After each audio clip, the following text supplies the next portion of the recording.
Hello hi good morning friends. So आज आहे mission साफसफाईचा part 4. म्हणजे आजचा शेवटचा दिवस आहे साफसफाईचा आणि यानंतर माझं घर अगदी चकचकीत होऊन जाणार आहे.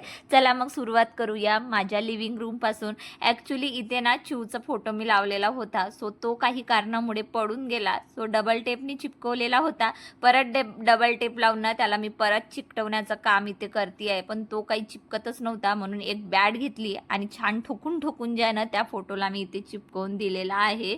त्यानंतर हॉलमध्ये ज्या काही वस्तू आहेत ना त्या सगळ्या मला नीट क्लीन करायच्या आहेत. आधी तर पूर्ण जे आहे ना सोफा कवर वगैरे छान झटकून घेतलेला आहे, सोफा पूर्ण रिकामा केला. त्यानंतर काल जेव्हा मी दुसरी बेडरूम आवरत होते ना तेव्हा एवढे सगळे टॉयज मुलांचे निघालेले होते, सो या बास्केटमध्ये मी भरून ठेवले होते.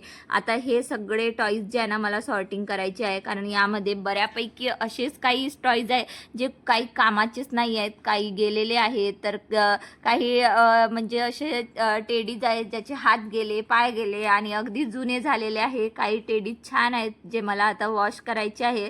सो फुटबॉल तुम्ही इथे बघू शकता, 4-5 प्रकारचे फुटबॉल आहेत ज्यांची हवा गेलेली आहे. सो मला तेच मार्केटमधून जे आहे ना त्यामध्ये पूर्ण हवा वगैरे भरून आणायची आहे. त्यासोबतच जे वेदांत हल्ली खेळत आहे, म्हणजे चांगल्या प्रकारे आहे, त्याच्या बड्डेमधले वगैरे टॉयज ते मी इथे बास्केटमध्ये अरेंज करते. जे खेळून खेळून फुटलेले आहेत, जे काही कामाचेच नाही आहे, ते सगळे मी आता इथून काढूनच म्हणजे टाकणार आहे, डस्टबिनमध्येच टाकणार आहे.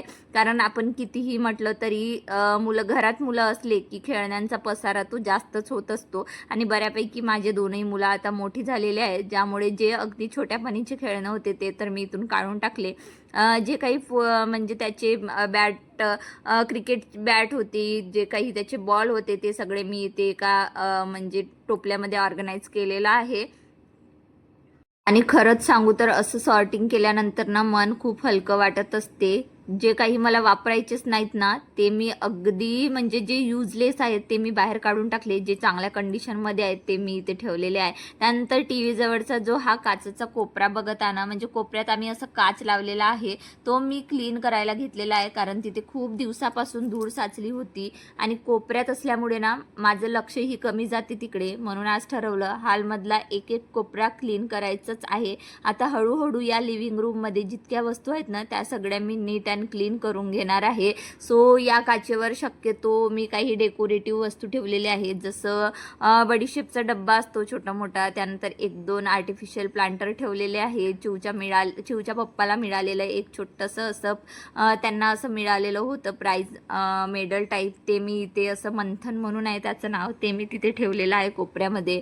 काच असं पूर्ण पुसून घेतलं. सो घरातल्या वस्तू क्लीन करण्यासाठी शक्यतो मी जो होममेड लिक्विड स्प्रे असतो ना तोच यूज करत असतो. सो एका स्प्रे बॉटलमध्ये पाणी आणि त्यामध्ये थोडंसं जे आहे ना विम जेल लिक्विड आणि थोडंसं मी यामध्ये जे आहे ना निंबू टाकून जे आहे ते असं स्प्रे केलं की मग किडे वगैरे लागत नाही आणि स्मेल खूप छान येते. घरातल्या कोपऱ्यात खूप सुंदर असं स्मेल येत असते. म्हणून तुम्ही अर्धा निंबू तरी नक्कीच स्प्रे बॉटलमध्ये टाकून बघा. त्यानंतर जे काही इथे मूर्ती वगैरे ठेवलेली आहे ना ते तर माझ्या फ्रेंडने मला दिलेली होती. ते सगळं मी आता धुवून काढण्याची तर अजिबात माझ्यामध्ये म्हणजे हे उरलेली नाही एनर्जी, म्हणून त्या मी ओल्या कापडाने पुसूनच घेतल्या. त्यानंतर इन्व्हर्टर बॉक्सकडे वळले. तो थोडा दूर ठेवलेला होता म्हणून आधी तो छान क्लीन करून घेतला. त्यावर मी एक कापड नीट अंतरून ठेवलेला आहे आणि वरच्या सगळ्या वस्तू पण क्लीन करून घेतल्या.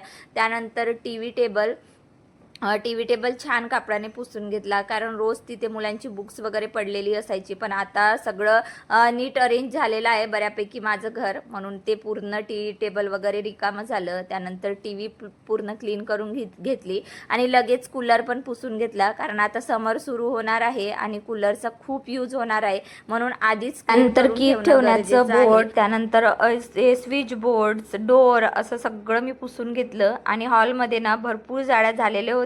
सो एका झाडूच्या साह्याने जे आहे ना मी पूर्ण या जाड्या आधी काढून घेतलं. त्यानंतर तुम्ही बघू शकता हॉलमध्ये व्हाईट फॅन असल्यामुळे ना फॅनला माझा हात काही तेवढा वरपर्यंत जात नव्हता, म्हणून मी झाडूनच डस्टिंग करून घेतली. त्यानंतर छोटासा ब्रेक घेतला, मस्त जेवण वगैरे करून आंघोळ वगैरे करून घेतली.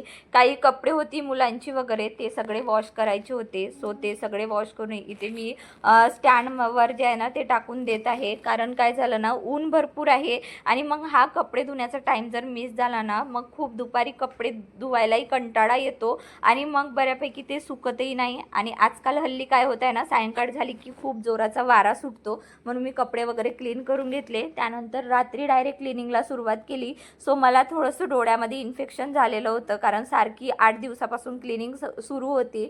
म्हणून ना मला म्हणजे मी इथे चष्मा घातलेला आहे आणि वरून स्कार्फ बांधला, कारण हे किचनवरच्या जे विंडोज आहेत ना त्या इतक्या प्रचंड खराब झालेल्या होत्या ना, म्हणजे धूळ साचली होती, चिकटपणा, पूर्ण इतकी काळी काळी डस्ट होती ना, म्हणून मी प्रिकॉशन म्हणून मी स्कार्फ आणि गॉगल लावलेला होता. सो प्लीज तुम्ही याला काही दुसरा अर्थ काढू नका आणि प्लीज जज करू नका. सो मी त्याचं कारण तुम्हाला सांगितलेलं आहे. त्यानंतर जे काही भांडी होती ना, भरपूर भांडी सकाळपासून गोळा झालेली होती, त्यातली काही भांडी मी आरतीला देते. त्यानंतर सिंकसुद्धा असं मस्त घसून काढलं आणि हे जे काही भांडी होती ते सगळे वॉश करून घेतलेले होते. सो पूर्ण सकाळपासून तर रात्र माझं म्हणजे 11 वाजता हे काम चाललेलं होतं. अगदी खरंच सांगू तर मी इतकी थकलेली होती, पण खूप महत्त्वाच्या कामासाठी मी ही एवढी सगळी क्लिनिंग केलेली होती, जे तुम्हाला उद्याच्या व्लॉगमध्येच पाहायला मिळेल. त्यासोबतच पूर्ण गॅस ओटा असं पुसून काढला, छान धुवून काढलं. गॅस ओट्यावर जे काही वस्तू आहे, जसं रॅक्स आहेत, काही तुपाची बरणी आणि ऑइल बॉटल वगैरे, ते सगळे मी एक एक करून असं पुसून घेणार आहे. सोबतच गॅस ओट्यावरची टाईल्स जी आहे ना ती सुद्धा मी अशी पुसून काढली. आणि अशी होती माझी आजची क्लिनिंग. आजचा व्हिडिओ कसा वाटला मला नक्कीच कमेंटमध्ये सांगा. अशा प्रकारची व्हिडिओ आवडत असतील तर चॅनलला लाईक, शेअर, सबस्क्राईब नक्कीच करा. चला मग भेटूया पुढच्या व्लॉगमध्ये. बाय.